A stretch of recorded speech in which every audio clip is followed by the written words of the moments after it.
burger, Matthew. Oh yeah, we're not done yet, are we? What did you think of your burger? It was good. It was good. And I think, you know what? I don't really like Swiss cheese, but it was okay. I ate the edges of the Swiss cheese that were falling off the edges there. I do like Swiss cheese. Well, you know, I have a slice in my fridge for later. Well, keep that away from me because I don't want it if I don't have to have it. Just holy cheese, you know.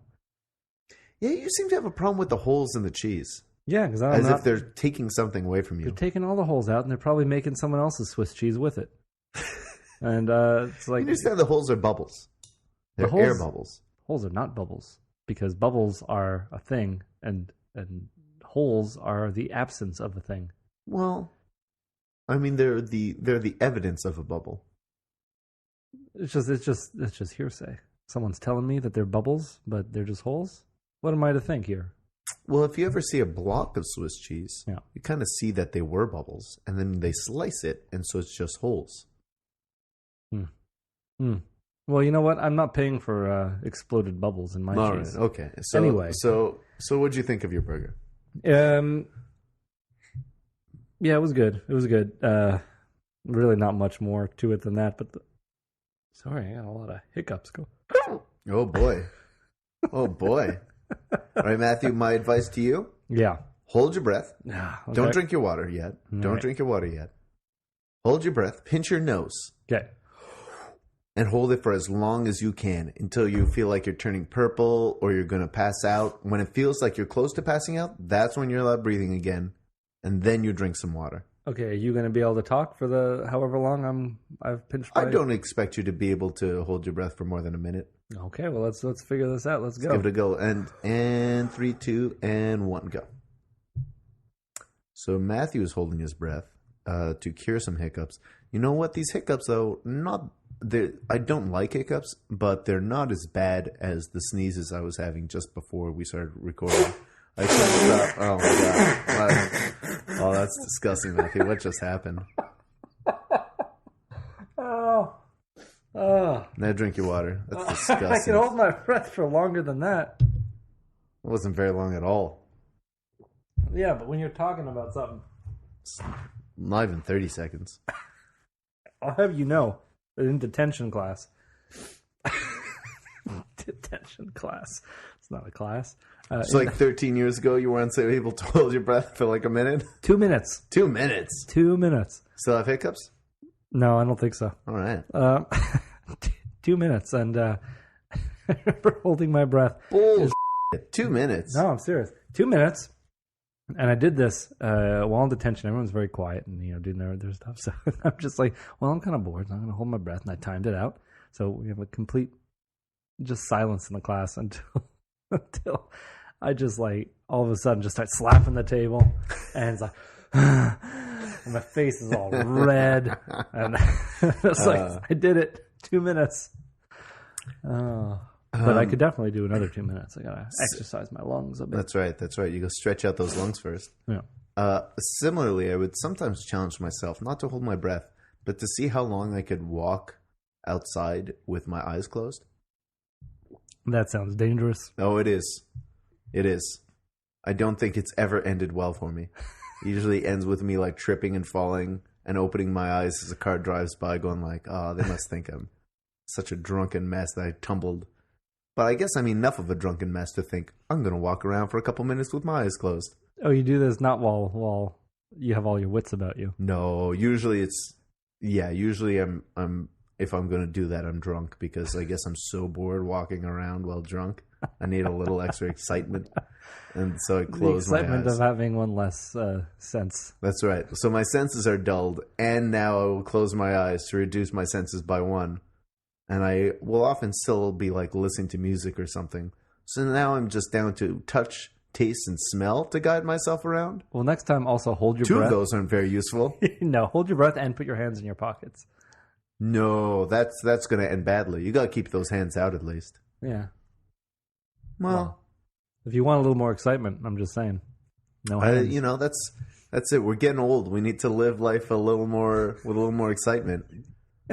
Just, How many situations can you cause that where you'll make yourself fall down? On your tombstone, on your epitaph, we could write, he loved walking around with his eyes closed. And I can't say I love it. It's just a thing I do sometimes. Not very often. So bored with life that he would walk with his eyes closed, hands in his pockets. Just try to make it interesting. Yeah. Well, you finally. All right. It's not bad. My burger wasn't very good. Oh, I didn't love it. Did I finish talking about my burger? No, I got hiccups. Yeah, you did. You had hiccups. It was very good. The fries were not very good. I didn't like them. You didn't like cold. them? They were mushy. Oh, Felt yeah. a little wet, some of them. I expected more from the fries, but... They looked like pretty fresh cut French fries. I don't know. Just not... I didn't like them. But the burger was fine. It was a little greasy. I did the little... Rub my finger on the top to see if that grease would come off, and it did. Oh, yeah. I didn't notice that. I did have juices dripping out of my bun. I also did notice that once I bit into it, the meat was a little pink on the middle, and I appreciate that. Oh. I like that. Not always the case. Oh.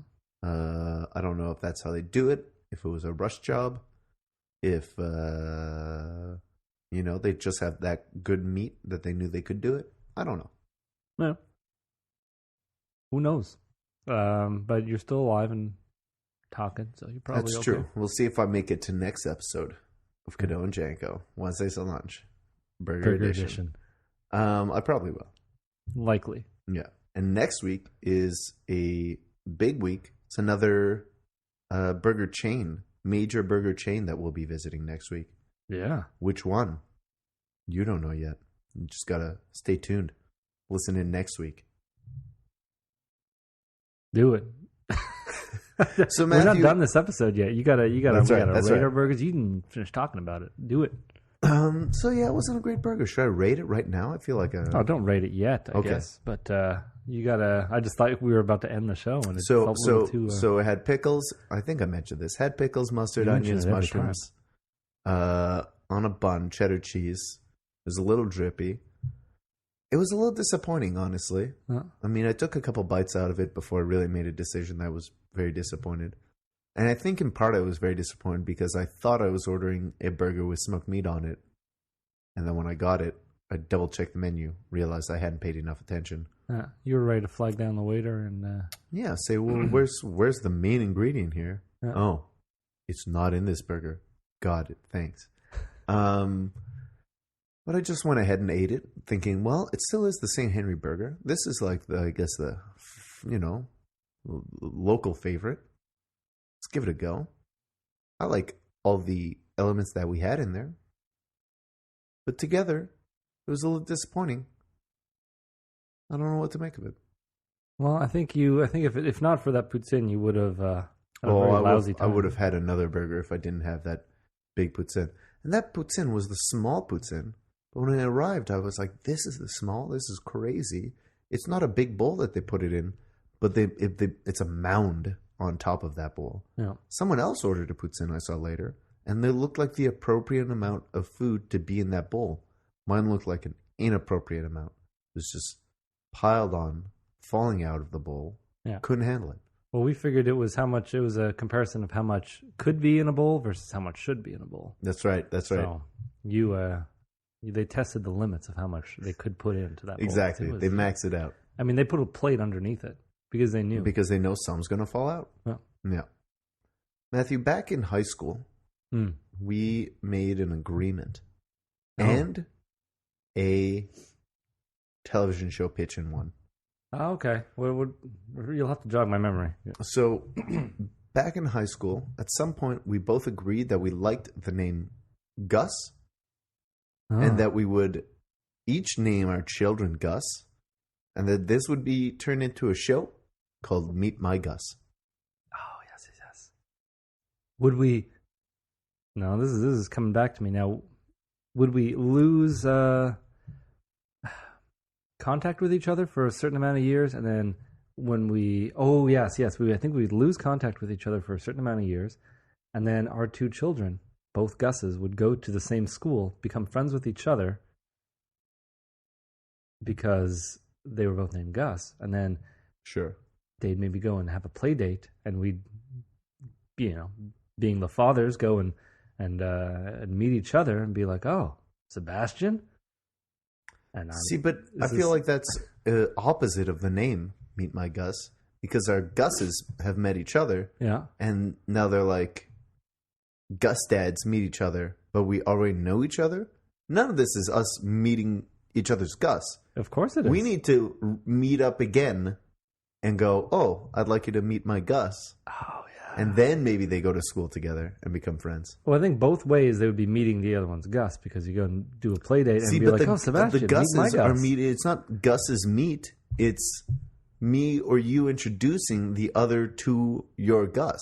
Meet my Gus. Yeah, but the Gus's meeting doesn't. But that's not me saying meet my Gus. Oh, that's true. The Gus's that's meeting true. don't have anything because to do the with Gus's us can meeting. meet. Then we meet, and I go, well, I'd like you, Matthew, to meet my Gus.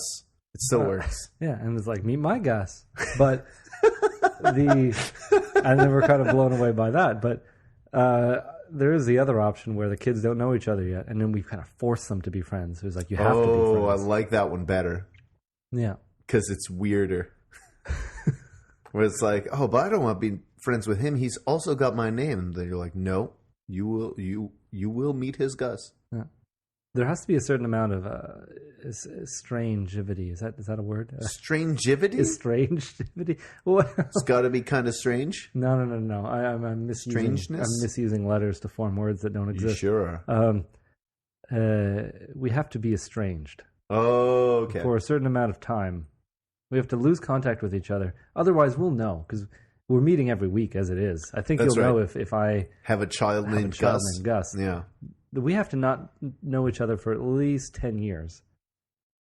Possibly more. And then we come up and it's like, oh, like, it's been a long time. What's new with you? And it's like, oh, I'd like to meet. Theoretically, only 6 or 7, because then you could meet my 5-year-old Gus, right? Yeah, meet a girl, have a kid, call him Gus, then he's 5.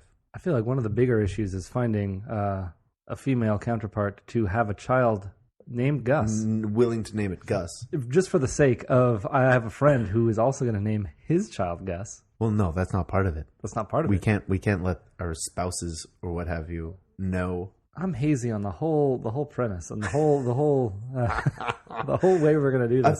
I feel like you need to like fool your significant other into allowing the name Gus. Okay. First of all. Well, and you got to come up with some great story about how this person named Gus is so important to you or whatever. Like Gustover or something. What's Gus long for? Gustav? Okay, Gustover. Gustavo? Yeah. Gustifer? Gustifer.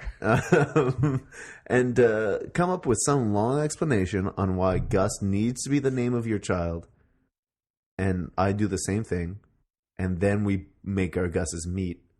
Or as if by happenstance. Yeah. As if we didn't plan it all. What a coinkydink. Yeah. Okay.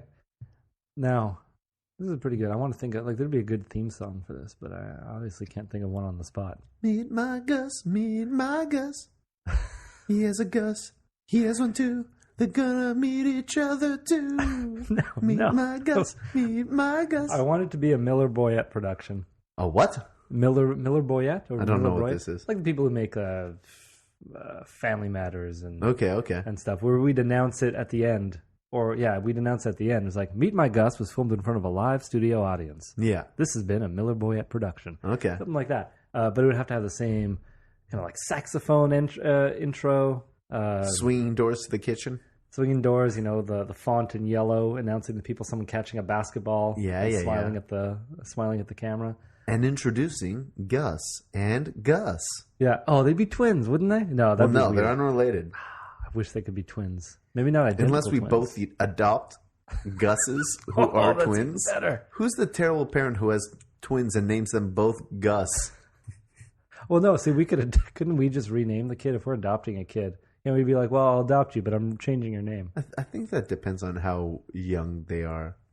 Well, if they want to get adopted. Like, if you adopt an 8-year-old and you're like, well, now you're Gus. Well, yeah, it's like... No, my name is Christopher. Well, you can be Christopher without parents then. Christopher is the name of a kid who doesn't have parents. Yeah. Gus is my kid's name. Understood? You could be either one. But make that decision quick, because I got to go. Because I got a show to shoot here. It's called Meet My Gus. So you want in or you're not? Uh, it's so weird. It's so weird.